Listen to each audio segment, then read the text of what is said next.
ನಮಸ್ಕಾರ ಸ್ನೇಹಿತರೆ, ಇವತ್ತು ಮಲೆನಾಡು ಶೈಲಿಯಲ್ಲಿ ಮೀನು ಸಾಂಬಾರು ಹೆಂಗೆ ಮಾಡೋದು ಅಂತ ನೋಡ್ಕೊಂಡು ಬರೋಣ ಈ ವಿಡಿಯೋದಲ್ಲಿ. ಬೂತಾಯಿ ಮೀನನ್ನ 1 kg ತಗೊಂಡಿದ್ದೀನಿ. ಅದಕ್ಕೆ ಸ್ವಲ್ಪ ಅರಿಶಿಣದ ಪುಡಿ ಹಾಕಿದ್ದೀನಿ, ಯಾಕಂದರೆ ಅದು ಸ್ವಲ್ಪ ಚೆನ್ನಾಗಿ ಇದಾಗಲಿ ಅಂತ ಹೇಳಿ. ಅದು ಸ್ಮೆಲ್ ಬರಬಾರ್ದು ಅಂತ. ಸ್ವಲ್ಪ ಬೂತಾಯಿ ಮೀನು ಅಂದರೆ ಸ್ವಲ್ಪ ಸ್ಮೆಲ್ ಬರುತ್ತೆ, ಚೆನ್ನಾಗಿರುತ್ತೆ ಮತ್ತು ಟೇಸ್ಟ್ ತುಂಬ ಚೆನ್ನಾಗಿರುತ್ತೆ. ಅದು ನಾನು ಒಂದು ಈರುಳ್ಳಿ ತೊಗೊಂಡಿದ್ದೀನಿ, 1 kg 100 ಈರುಳ್ಳಿ ತೊಗೊಂಡಿದ್ದೀನಿ. ಆಮೇಲೆ ಧನಿಯಾ ಒಂದು ಅರ್ಧ ಕಪ್ ತೊಗೊಂಡಿದ್ದೀನಿ, ಖಾರದ ಪುಡಿ ಅರ್ಧ ಕಪ್ ತೊಗೊಂಡಿದ್ದೀನಿ, ಕಾಳು ಮೆಣಸಿನ ಕಾಳನ್ನು ಒಂದು 1/4 ಕಪ್ ಆಗಷ್ಟು ತೊಗೊಂಡು. ಜಾಸ್ತಿ ಹಾಕ್ಬಾರ್ದು, ಅದು ಕೈ ಬಿಟ್ಕೊಂಡ್ರೆ ಸಾಂಬಾರು ಟೇಸ್ಟ್ ಹೋಗ್ಬಿಡುತ್ತೆ. ಒಂದು ಚಿಟಿಕೆ ಅರಿಶಿಣದ ಪುಡಿ ತೊಗೊಂಡಿದ್ದೀನಿ. ಆ್ಯಕ್ಚುಲಿ ಅದಕ್ಕೆ ಹಾಕಿದ್ದೀನಲ್ವ, ಅದಕ್ಕೆ ಶುಂಠಿ ತೊಗೊಂಡಿದ್ದೀನಿ ಒಂಚೂರು. ಆಮೇಲೆ ಬೆಳ್ಳುಳ್ಳಿ ತೊಗೊಂಡಿದ್ದೀನಿ 1-2. ಆಮೇಲೆ ಇದನ್ನೆಲ್ಲ ತೊಗೊಂಡು ನಾನು ಇದನ್ನು ಸ್ವಲ್ಪ ಫ್ರೈ ಮಾಡ್ಕೊತೀನಿ. ಎಲ್ಲದನ್ನು ಫ್ರೈ ಮಾಡ್ಕೊಂಡು ನಾನು ಆಮೇಲೆ ಮಸಾಲೆನ ರುಬ್ಕೊಳೋದು.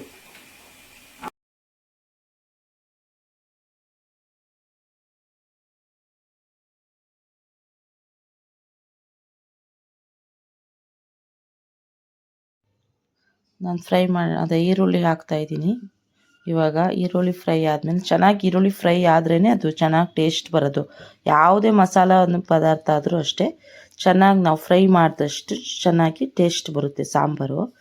ಅದಕ್ಕೆ ಚೆನ್ನಾಗಿ ಈರುಳ್ಳಿ ಫ್ರೈ ಆಗಬೇಕು. ಆಮೇಲೆ ಬೆಳ್ಳುಳ್ಳಿನೂ ಹಾಕಿದ್ದೀನಿ, ಫ್ರೈ ಆಗುತ್ತೆ. ಆಮೇಲೆ ನಾವು ಇವಾಗ ಧನಿಯಾ ಬೀಜನೂ ಹಾಕ್ತಾಯಿದ್ದೀನಿ. ಧನಿಯಾ ಪೌಡರ್ಗಿಂತ ಧನಿಯಾ ಬೀಜ ಹಾಕಿದ್ರೆ ಇನ್ನೂ ಚೆನ್ನಾಗಿರುತ್ತೆ. ಯಾವಾಗಲೂ ನಾವು ಬೀಜನೇ ಜಾಸ್ತಿ ಬಳಸ್ತೀವಿ, ಅವಾಗ ಅದು ಚೆನ್ನಾಗಿರುತ್ತೆ. ಕಾಳು ಮೆಣಸು ಹಾಕಿದೆ, ಅರಿಶಿನ ಹಾಕಿದ್ದೀನಿ.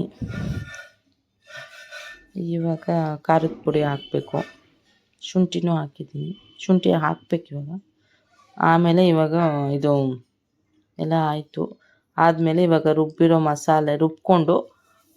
ಮಸಾಲೆನ ನೋಡಿ ಈ ಥರ ಮಾಡಿದ್ದೀನಿ. ಚೆನ್ನಾಗಿ ಪೇಸ್ಟ್ ಆಗಬೇಕು ಮಸಾಲೆ.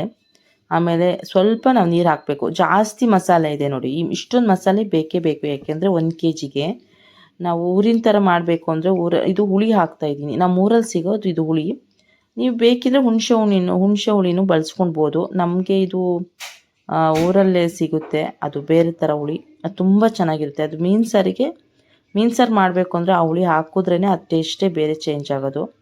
ಈ ಥರ ನಾವೆಲ್ಲ ನೀಟಾಗಿ ಕದ್ರುಕೊಂಡು ಆಮೇಲೆ ಈ ಥರ ಮಾಡಿಬಿಟ್ಟು ನೀಟಾಗಿ ಇಷ್ಟೊಂದು ಗ್ರೇವಿ ಥರ ಈ ಥರ ಇದು ಮಾಡಿದ್ಮೇಲೆ ನಾವು ಫಿಶನ್ನು ಹಾಕ್ಕೊಂಡು ಆಮೇಲೆ ನಾವು ಒಲೆಯಲ್ಲೇ ಬೇಯಕ್ಕೆ ಇಟ್ಕೊಳ್ಬೇಕು.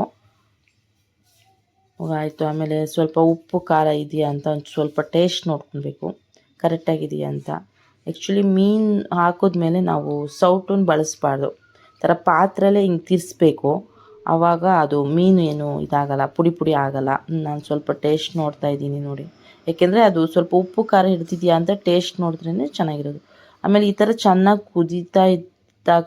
ಕುದಿದ್ರೆ ಚೆನ್ನಾಗಿ ಹಿಡಿಯುತ್ತೆ. ಆಮೇಲೆ ನಾವು ಆ ಬಿಸಿ ಮೀನು ಸಾಂಬಾರಿಗೆ ಕಡುಬನ್ನು ಮಾಡಿದ್ವಿ. ನಮ್ಮ ಮಲೆನಾಡಲ್ಲಿ ಫೇಮಸ್ ಅಂದರೆ ಕಡುಬು. ಈ ಕಡುಬಿಗೂ ಆ ಮೀನು ಸಾಂಬಾರಿಗೂ ತುಂಬ ಚೆನ್ನಾಗಿರುತ್ತೆ ಕಾಂಬಿನೇಷನು. ಒಂದು ಸತಿ